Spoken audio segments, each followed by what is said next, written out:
নমস্কার, বাংলা সেরা গল্পে সবাইকে জানাই স্বাগত। শুরু করছি আজকের গল্প। গল্পের নাম যজাতি, লিখেছেন বিমল কর। তাহলে শুরু করি গল্পটা। গল্পের নাম যজাতি। বায়না করতে নয়, আগে ভাগে একটা আঁচ নিতে এসেছিল ওরা। খুব একটা ভরসা নিয়ে আসেনি। 5 জনের মুখে যা শোনা গিয়েছিল তাতে ভরসা পাবার কথা নয়। এই বয়সে বউ মরলে এমনই হয়, সব ব্যাপারেই ছাড়ো ছাড়ো, আড়াল আড়াল ভাব। মন বসে না আর, সে সংসারেই হোক কি কাজকর্মে। নেশা শকটক আমোদ আহ্লাদ তো পরের কথা।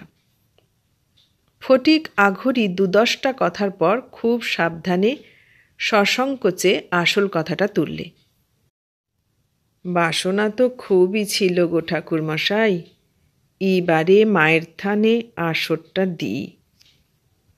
ফটিক এমন একটা হতাশার সুর টানল যেন অত সাধ বাসনার সবটাই বিফলে গেল। ফটিক আঘড়ি আর তার দলবলের দিকে তাকিয়ে নীলকণ্ঠ ভট্টাচার্য বললেন, বাঁধছে কি সে তোমাদের? বাঁধছে আসল জায়গায়। মূর্তি না থাকলে যেমন পুজোয় বাঁধে, পিঁড়িতে বর না বসলে যেমন বিয়েতে, তেমনি আসরটা তো ফটিক অঘরীরা বসাবে, কিন্তু সে মরা আসর জমাবে কে ছাই? যদি না নীলকণ্ঠ ভট্টাচার্য একটা যাত্রার পালা গায়। ফটিক আঘড়ি বেশ গুছিয়ে কথাটা পুরোপুরি বলে ফেললে। নীলকণ্ঠ মনে মনে অবাক হচ্ছিল। এই কথা, এর জন্যে আঘড়ির অত ইজল বিজল কেন? নীলকণ্ঠর গোল ভরাট তামাটে মুখের গোড়ায় বেশ একটু কৌতুক আর হাসির ছোঁয়া লাগল।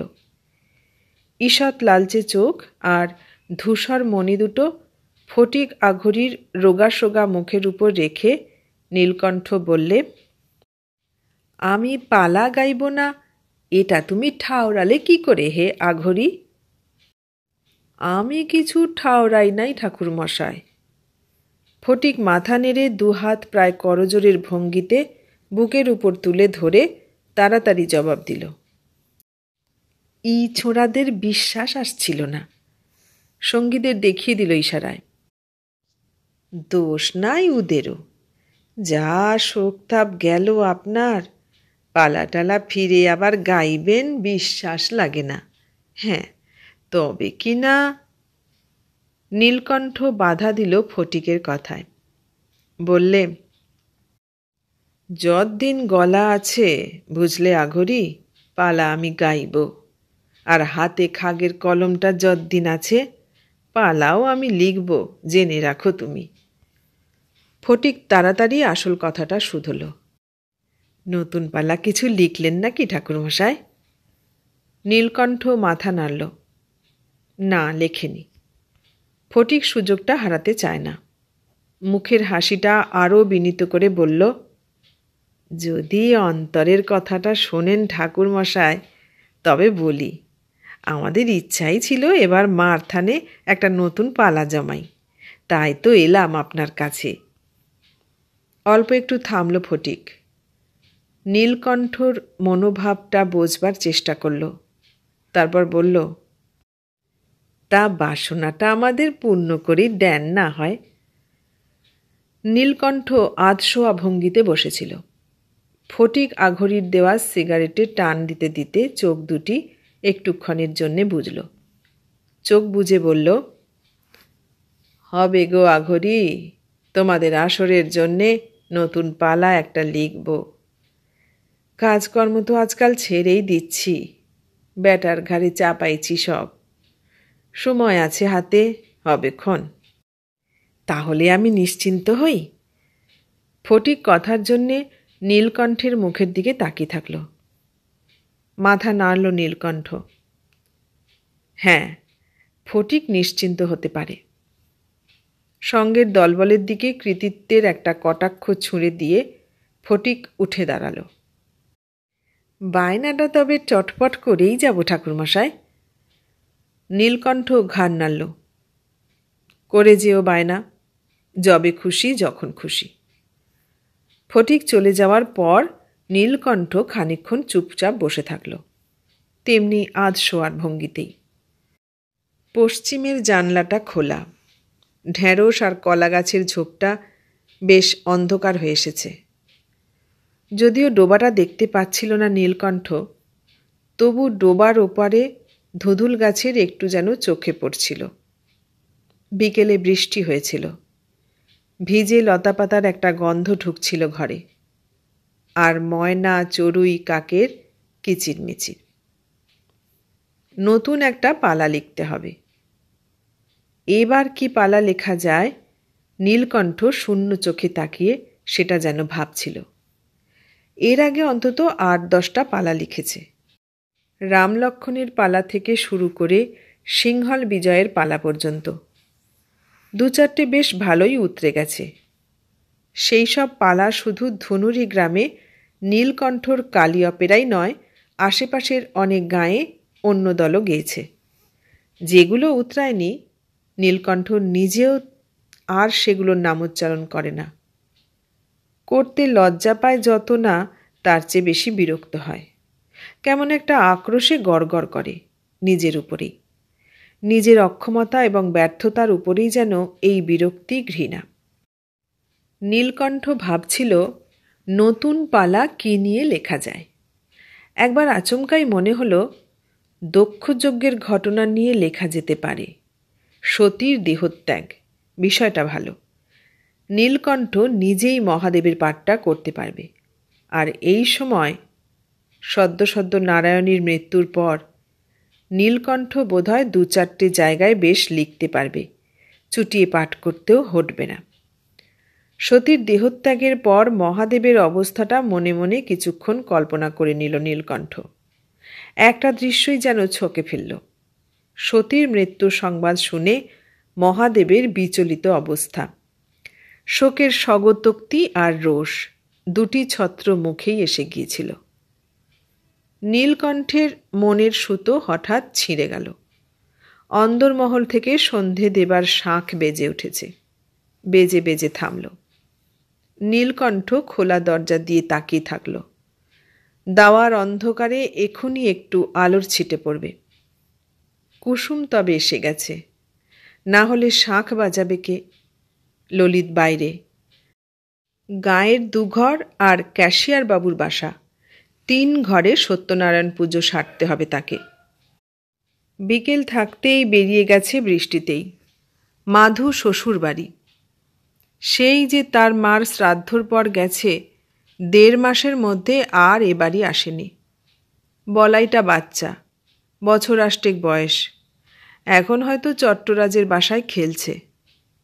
তাছাড়া সে তো আর শাঁখ বাজাতে পারে না। কুসুমই এসেছে তাহলে। মাসখানেক ধরে ঘরে সন্ধে দেওয়ার কাজটা সেই সেরে দিচ্ছে।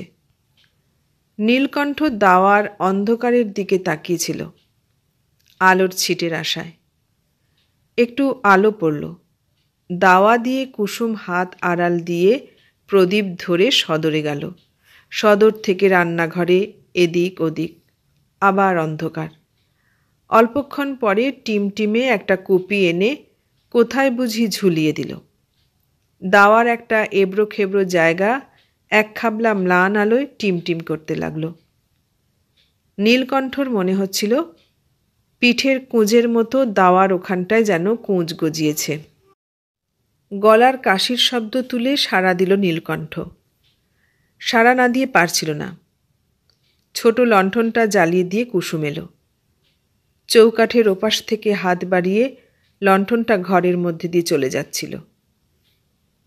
নীলকণ্ঠ শুধল, বলাইটা ফিরেছে নাকি? মৃদু গলায় জবাব দিল কুসুম, হ্যাঁ ফিরেছে। সরে যাবার মতন একটু নড়ে চড়ে উঠলেও কুসুম সরে গেল না। নীলকণ্ঠ আর কি বলে, যেন তার শোনার অপেক্ষায় দাঁড়িয়ে থাকল। নীলকণ্ঠ বললে, পাকঘরে আগুন টাগুন আছে নাকি? টুকুন চা খেতাম। কুসুম মাথা ঘাড় আস্তে একটু নোয়ালো। আগুন থাক না থাক, চা সে তৈরি করে দিচ্ছে। কুসুম চলে গেল। নীলকণ্ঠ জ্বলন্ত লণ্ঠনটার দিকে চেয়ে থাকল কপলক। কুসুমের চেহারাটা চোখের সামনে ভাসছিল।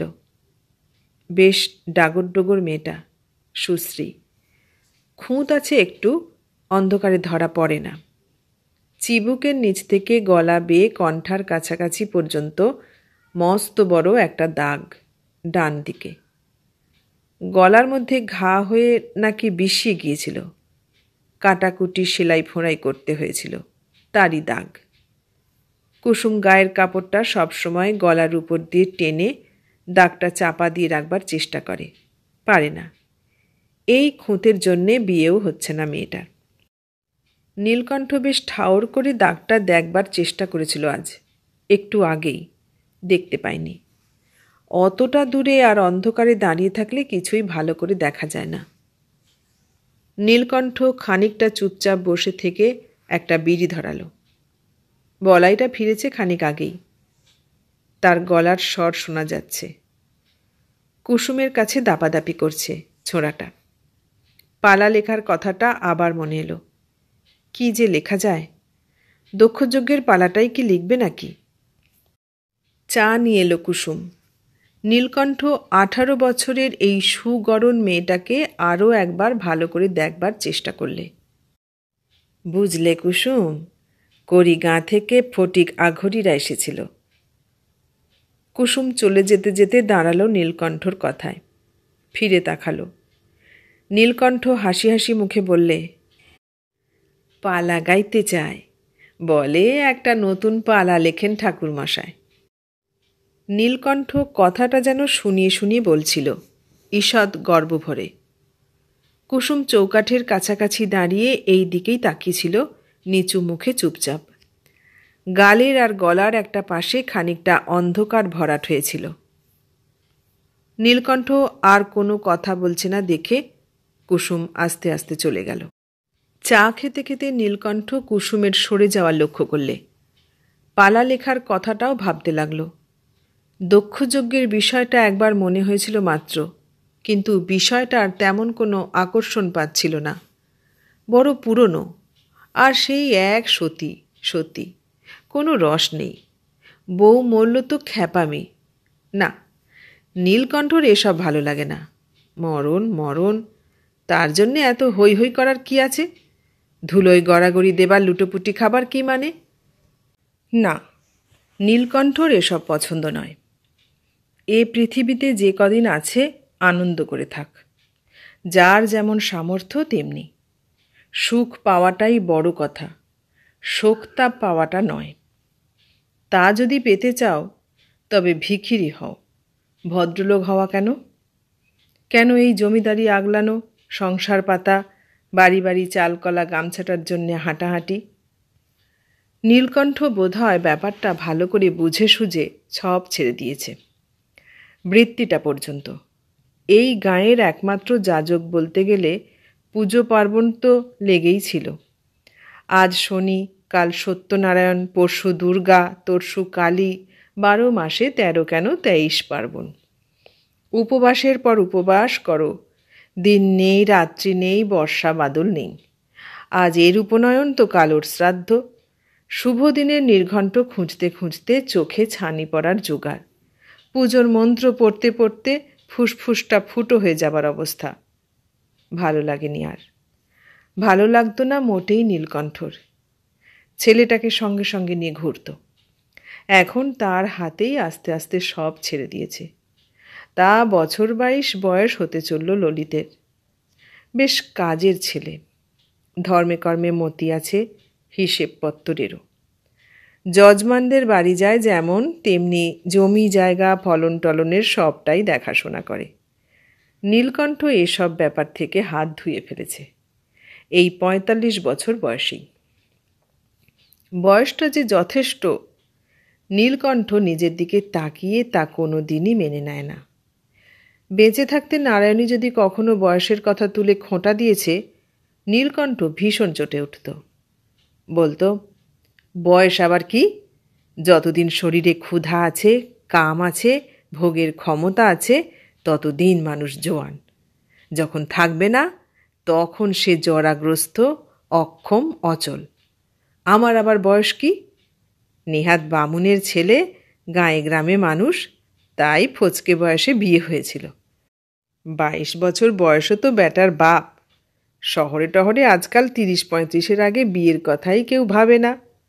তবু তো ওই খড়কে কাঠি স্বাস্থ্য। আর আমার? নীলকণ্ঠ স্ত্রীকে তার স্বাস্থ্যটা দেখাতো। তার স্বাস্থ্যটা ওর বেশ ভালোই, না বেঁটে না লম্বা, মাঝারি, জলফুলো চেহারা নয়, গড়ন পেটন মজবুত, মুখটা গোল, ছোট কপাল, লম্বা নাক, পাটি সাজানো দাঁত, শরীরের কোথাও এখনও টোল পড়েনি। শরীরকে নীলকণ্ঠ ভালোবাসত, শরীরকে সে রাখবার চেষ্টা করত। কলা আতপ চালের ভক্ত ছিল না নীলকণ্ঠ। মাংস মদটাও খেত, দিশি মদ। ধর্মপুজোর মাঠটার এক কোণে যে ইট বার করা ভাঙা নাট মন্দিরটা রয়েছে, সেখানে কালী অপেরার মহড়া হতো বছরে 3 কি 4 মাস। কিন্তু 12 মাসই নীলকণ্ঠ ভট্টাচার্যি, মদন চট্টরাজ, কেষ্ট চক্রবর্তী আর 2-1 মিলে আসরটা জমাত। ইটের ঠেকা দেওয়া তক্তপোষের উপর ধুলো ভর্তি শতরঞ্চি বিছিয়ে দাবার সঙ্গে দিশিটিশি চলত। নীলকণ্ঠ 45-এ পৌঁছেও পরিশ্রান্ত হয়নি কেন, এর জবাব সে দিতে পারত। বলতো, আমি তো গঙ্গা জল ঠোঁটে ঠেকানো বামুন নই, সোমরস পান করা বামুন। বুঝলে হে চট্টরাজ, এখনো বসলে 1 সের চালের ভাত খেতে পারি, একটা ছোটোখাটো পাঁঠা। আর যদি বলি বিয়ে থা। কিরে, কেটে বলছি রে চট্টরাজ, 2টো বউ তো হেসে খেলে সামলাতে পারি। নীলকণ্ঠ পারলেও নারায়ণী পারেনি। 15 বছর বয়স থেকে ছেলে বিয়েতে শুরু করেছিল। প্রথমটা বেঁচে গিয়েছিল কি ভাগ্যে। তারপর তো বছরে বছরে বিয়েই, আর সেগুলো মরে। এরই মধ্যে মাধুটা রক্ষে পেল, এবং শেষ বলতে বলাইটা। বলাইয়ের পর নারায়ণীর আরও 3টে মরেছে। নিজেও সে মরল বাচ্চা বিয়েতে গিয়েই, সেপটিক, তারপর ধনুষ্টঙ্কার। নীলকণ্ঠ চাটুকু অনেকক্ষণ আগেই শেষ করে কখন যেন বিড়ি ধরিয়ে কথাগুলো ভাবতে ভাবতে তন্ময় হয়ে পড়েছিল। বলাইয়ের বিশ্রী একটা চিৎকারে চমকে উঠে নিজেকে ফিরে পেল। আচ্ছাই, বাইরে যে বেশ সন্ধে হয়ে গেছে, এখন মুখ হাত ধুয়ে জামাটা চড়িয়ে ধর্মপুজোর মাঠে গিয়ে পৌঁছতে তো রাতই হয়ে যাবে। নীলকণ্ঠ তাড়াতাড়ি উঠে পড়ল। যেতে তাকে হবেই। চট্টরাজদের কাছে আজ ফটিক আঘরিদের কথাটা বলতে হবে, নতুন পালা লেখার কথা। নীলকণ্ঠ এলোমেলো ভাবছিল, কি পালা লেখা যায়, কোন পালা। ভাবতে ভাবতে বাইরে বেরিয়ে এলো। গামছাটা তুলে নিল দড়ি থেকে। দাওয়ায় নেমে যাচ্ছিল হাত মুখ ধুতে, হঠাৎ রান্নাঘরের কাছাকাছি আসতেই থমকে দাঁড়ালো। উনুনটা কাঠ দিয়ে দিয়ে গনগনে করে জ্বালিয়ে নিয়েছে কুসুম। সেই আঁচের মুখোমুখি পিঁড়ি পেতে বসে রয়েছে। গায়ের কাপড়টা একটু আলগা।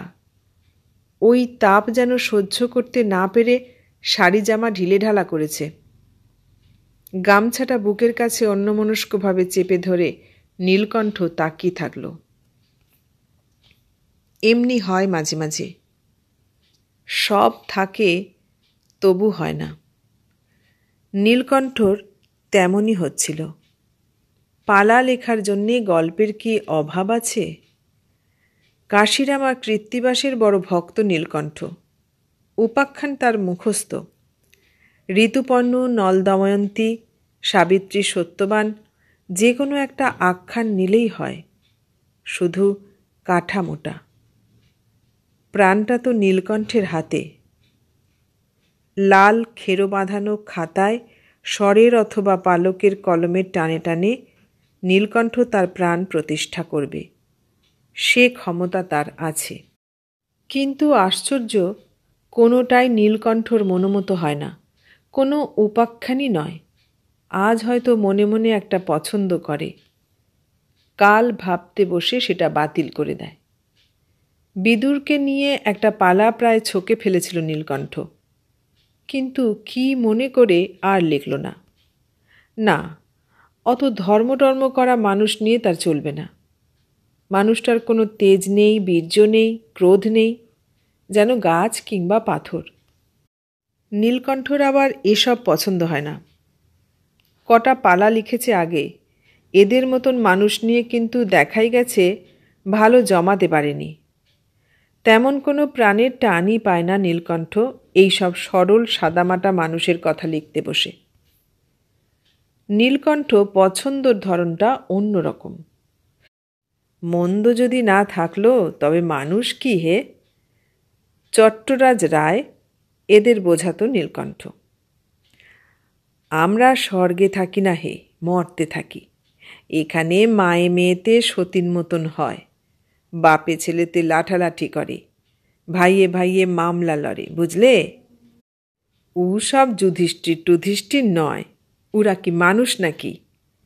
হ্যাঁ, লেখো দিকি একটা পালা দুর্যোধনকে নিয়ে, কি দুঃশাসনকে, জমে যাবে। কেনে, আমি যে কইকেই পালাটা লিখেছিলাম গো, দেখলে তো কতবার গাইলাম পালাটা। মুশকিল এই যে নীলকণ্ঠর পছন্দ মতো চরিত্র কি আখ্যান যা ছিল আগেই ফুরিয়েছে, এখন আর নতুন করে কিছু খুঁজে পাচ্ছে না। অথচ ফটিক আঘরীরা সময় মতন বায়না করে গেছে। নীলকণ্ঠ টাকাটা নিয়েছে, কাগজে সইও দিয়েছে। ফটিক আঘরীকে এ কথাটা বলতে পারেনি নীলকণ্ঠ যে তার মাথায় আর নতুন পালা আসছে না। বলা মানে তো নিজের অক্ষমতা স্বীকার করে নেওয়া, আঘরীকে বুঝিয়ে দেওয়া যে নীলকণ্ঠর ক্ষমতা সত্যিই গেছে। নীলকণ্ঠ তা পারে না, ভাবতেও তার আপত্তি। এটা নিছকই ভাগ্য যে বামুনের ঘরে জন্ম নিয়েছিল নীলকণ্ঠ। তার 7 পুরুষের বৃত্তিটাই ছিল যাজকের। গামছায় শালগ্রাম বেঁধে ঘরে ঘরে ঘণ্টা নাড়াতে আর চাল কলার সিধে আনতে যাওয়া। নয়তো আসলে ও অন্য মানুষ। স্বভাবে খানিকটা নাস্তিক, খানিকটা অবিশ্বাসী, আত্মপ্রত্যয়ী, সুখ আর ভোগের প্রত্যাশী। আর মনে মনে মানুষটা শিল্পী। শিল্পী ছাড়া কী বা হতে পারে? কৈশোর থেকে যাত্রাগানে তার মন মজে গিয়েছিল। তখন থেকেই গাঁয়ের যাত্রায় পাটটাট করত। তারপর দিনে দিনে এটা তার নেশা হয়ে দাঁড়ালো, সাংঘাতিক নেশা। নিজের একটা দলই গড়ে ফেলল নীলকণ্ঠ, কালী অপেরা। এ কালী মা কালী নয়, কালীপদ ঘাঁটি। টাকা দিয়েছিল প্রথমটায় যাত্রার দল গড়তে, তাই তার নামে নাম। নীলকণ্ঠ দল গড়েছে, দল বজায় রেখেছে।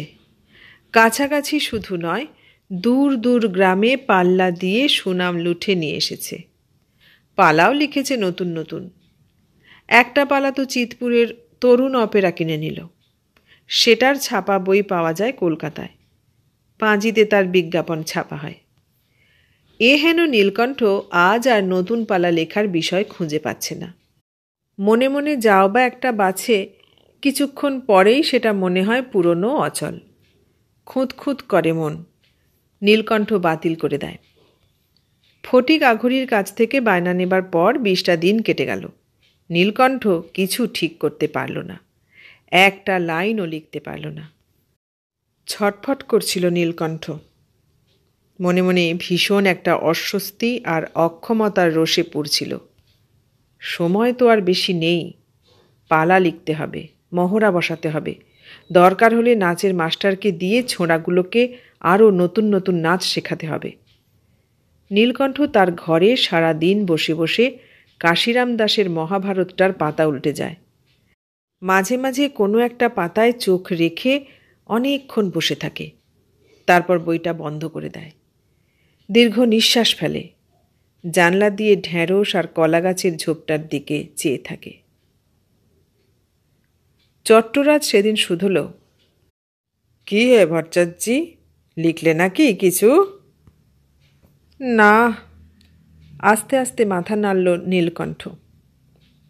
নীলকণ্ঠর মুখের দিকে খানিকক্ষণ একদৃষ্টে চেয়ে থেকে চট্টরাজ বললে, হলো কি তোমার, হ্যাঁ? একটু থেমে আবার বললে, পরিবারটা মরে তোমার মাথাটাই গণ্ডগোল হয়ে গেল যে হে। এটা ছাড়লে সেটা ছাড়লে, পালা লেখাটাও ছাড়লে তুমি। নীলকণ্ঠ কোনো জবাব দিল না। অনেকক্ষণ বন্ধুর দিকে ছলছল চোখে তাকিয়ে শেষে অবশিষ্ট তারিটুকু এক চুমুকে গলায় ঢেলে নিলে। পরের দিন নীলকণ্ঠ ভীষণ একটা গোঁ নিয়ে সকাল থেকেই নূতন একটা খাতা খুলে বসেছিল। সস্তা একটা কাঠের ডেস্ক, স্বরের আর পালকের কলম, এক দোয়াত কালি, কাশিরাম দাসের মহাভারত আর কৃত্তিবাসের রামায়ণটা পাশে, এক বান্ডিল বিড়ি, দেশলাই। সকালটা কেটে গেল। একটা অক্ষরও লিখতে পারল না নীলকণ্ঠ। দুপুরে স্নান খাওয়া করে আবার বসল, নতুন এক বান্ডিল বিড়ি আর এক কৌটো পান নিয়ে। পানের সঙ্গে বিড়ির ধোঁয়া এমন একটা আচ্ছন্ন তন্দ্রা আনলো যে নীলকণ্ঠ ঘুমিয়ে পড়ল। ঘুম ভাঙল যখন, তখন বিকেল শেষ হতে চলেছে। ডোবার ওপারের ধুঁদুল ছোপে ফুরনো বিকেলের ম্লান একটু আলো, একটা ঘুঘু ডেকে চলেছে। ধর্মর করে উঠে বসে নীলকণ্ঠ ডেস্কের দিকে তাকালো। খেয়ে বাঁধানো খাতাটাও তেমনি পড়ে আছে, রামায়ণ মহাভারতটাও পাশাপাশি সাজানো। মুখে চোখে জল দেবার জন্য খড়মটা পায়ে লাগিয়ে বাইরে বেরিয়ে এলো নীলকণ্ঠ।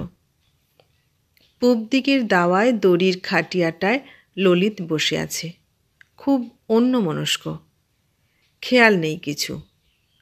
নয়তো নীলকণ্ঠর খড়মের শব্দে চোখ ফিরিয়ে তাকাতো অন্তত একবার। বলাইটা এক বাটি মুড়ি নিয়ে সদরের কাছে দাঁড়িয়ে দাঁড়িয়ে আপন মনে ছড়া কাটছে। নীলকণ্ঠর খড়মের শব্দ তুলে মুখ হাত ধোবার জায়গাটার কাছে গিয়ে উবু হয়ে বসল। মুখ চোখে জল দিতে গিয়ে যেন চোখে পড়ল হঠাৎ। তাকালো নীলকণ্ঠ।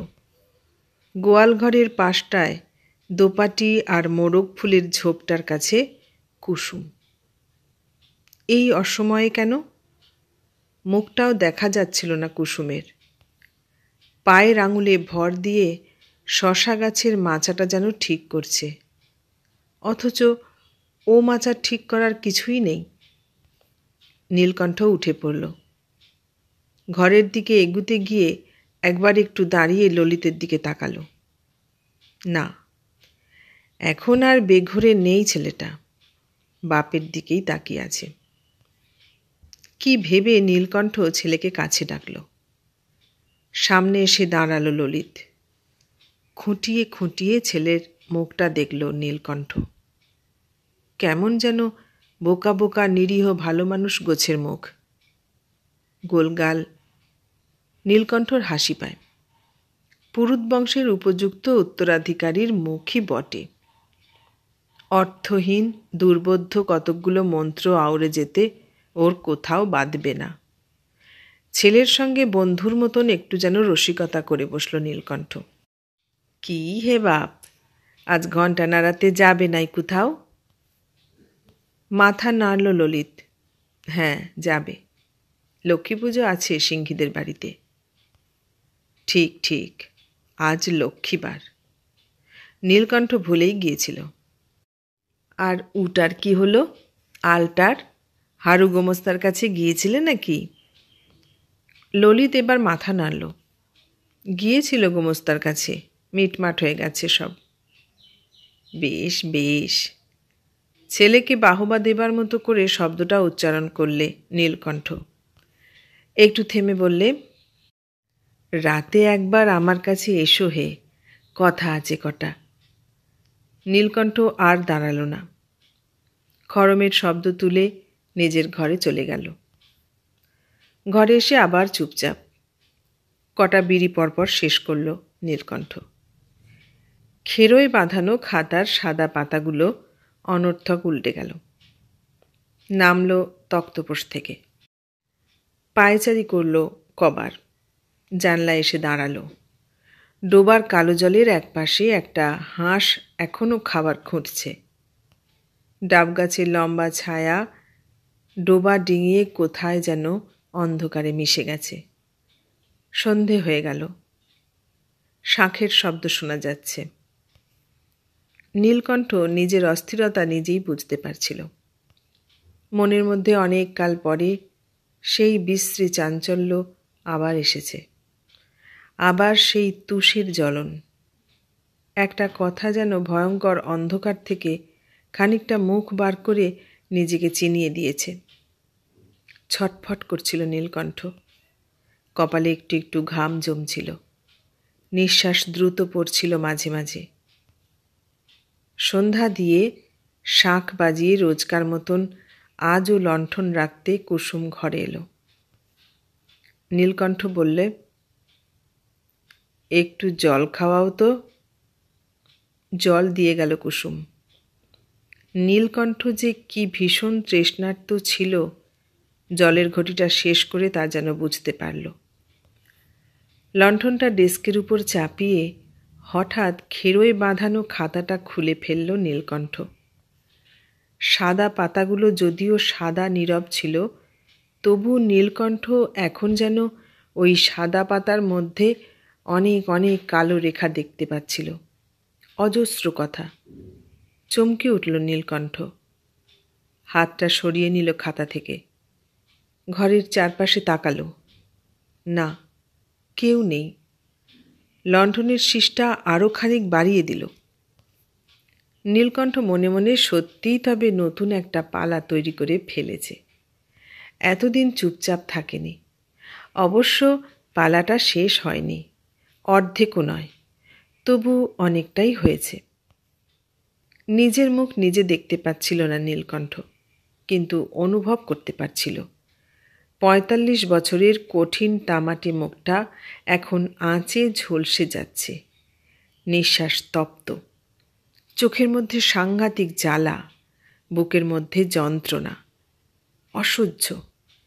নীলকণ্ঠ ঘামছিল দরদর করে। সারা শব্দ নয়, কিন্তু নীলকণ্ঠ বুঝতে পারল।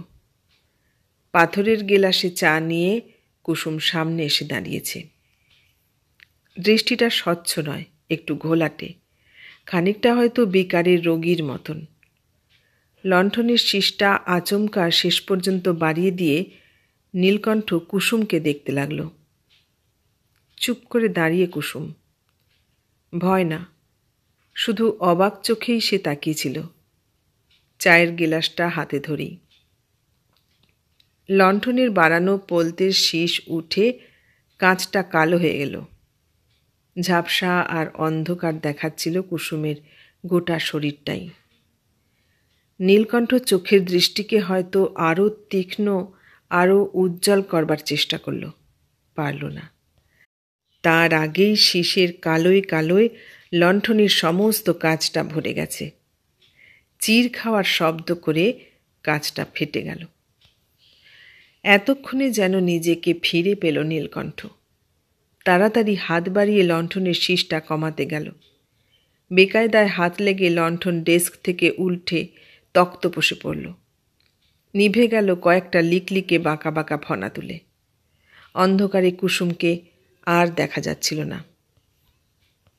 নতুন করে বাতি জ্বালিয়ে সত্যি সত্যি নীলকণ্ঠ এতদিন পরে আজ আবার লিখতে বসে গেল। কি সহজে এবং অক্লেশে এখন কথাগুলো মনে হলো। এতদিন কোথায় ছিল এই কথা? কোন অন্ধকারে লুকিয়েছিল? আবার ছত্র করে লেখে নীলকণ্ঠ, আর থেমে গিয়ে আবেগ কাঁপা গলায় জোরে জোরে পড়ে, যেন অভিনয় করছে। গলার পর্দা কোথাও জোরে, কোথাও আস্তে করে, কোথাও ব্যাকুলতা, কোথাও মিনতির সুর ফুটিয়ে পড়ে যায়। খেয়াল ছিল না নীলকণ্ঠর রাত হয়ে গেছে। ললিত এসে দাঁড়িয়েছে ঘরের মধ্যে, বাবার মুখোমুখি। নীলকণ্ঠ তন্ময়, কিছু দেখেনি, কাউকে নয়। দীর্ঘ একটা অংশ লিখে মুখ তুলল। সেই তন্ময়তার মধ্যে উচ্চকণ্ঠে পড়ে যেতে লাগলো সদ্য লেখা অংশটা। নীলকণ্ঠর স্বরে অদ্ভুত এক বেদনা এবং বিষণ্ণতা আর ব্যাকুলতা। কি কাতর কণ্ঠস্বর! মনে হচ্ছিল না এটা নাটকের অভিনয়। বুক থেকে প্রত্যেকটি কথা যেন স্বাভাবিকভাবেই বেরিয়ে আসছিল। সাপগ্রস্ত, জরাভীত, ভোগী এক পুরুষ কাতর কণ্ঠে যৌবন ভিক্ষা করছে। আমি সুখের অভিলাষী, আমি ভোগের ভিক্ষুক, আমি বিলাসে ক্লান্ত হইনি। আমার দেহ এই অকালে শ্লথচর্ম লোল হয়ে যাবে, না না, এ আমি সহ্য করতে পারবো না। এখনো যে আমার ভোগ্য ধেনু আছে, সুরা আছে, ফল আছে, পুষ্প আছে, নারী আছে, শত সহস্র মুখ আছে এই বসুন্ধরায়। তুমি আমায় প্রত্যাখ্যান করো না। তৃপ্ত নহি, ক্লান্ত নহি, আসঙ্গ জ্বালায় জলে এ দেহ নিয়ত। প্রার্থনা আমার পুত্র পূর্ণ করো তুমি। আমি তো তোমার পিতা, নৃপতি যজাতি। নীলকণ্ঠ নয়, রাজা যজাতি যেন পুত্র পুরুর কাছে করজোড়ে ভিক্ষুকের মতন অশ্রুসজল কণ্ঠে ভীষণ একটা আবেদন জানিয়ে কাতর প্রত্যাশী চোখে চেয়ে থাকল। ললিত কথা বলতে পারছিল না। বিমূঢ় ভাবটা কাটাতে সময় লাগল তার, কিন্তু লণ্ঠনের আলোয় যজাতিকে সে চিনতে পারল সহজেই। বাবা! ললিত আচমকা ডাকল। চমকে উঠল নীলকণ্ঠ। ললিত সামনে দাঁড়িয়ে, একেবারে মুখের কাছটিতে, আর কেউ নেই, লণ্ঠনের একটু আলো, আর পিতা পুত্র। নীলকণ্ঠ যেন কিছু একটা বলবার চেষ্টা করছিল, পারছিল না। ললিত খুব মৃদু কিন্তু স্পষ্ট গলায় বললে, মেয়ে ছেলে বাসায় না থাকায় বড় অসুবিধা ঘটছে। একটা বিয়া করুন আপনি, কুসুমকেই করুন, ভালো মেয়ে। ললিত আস্তে আস্তে ঘর ছেড়ে চলে গেল। নীলকণ্ঠ চুপ। ইচ্ছে হচ্ছিল চিৎকার করে ললিতকে একবার ডাকতে পারছিল না। লণ্ঠনের শিখাটা যজাতির চোখের মতন জ্বলছে।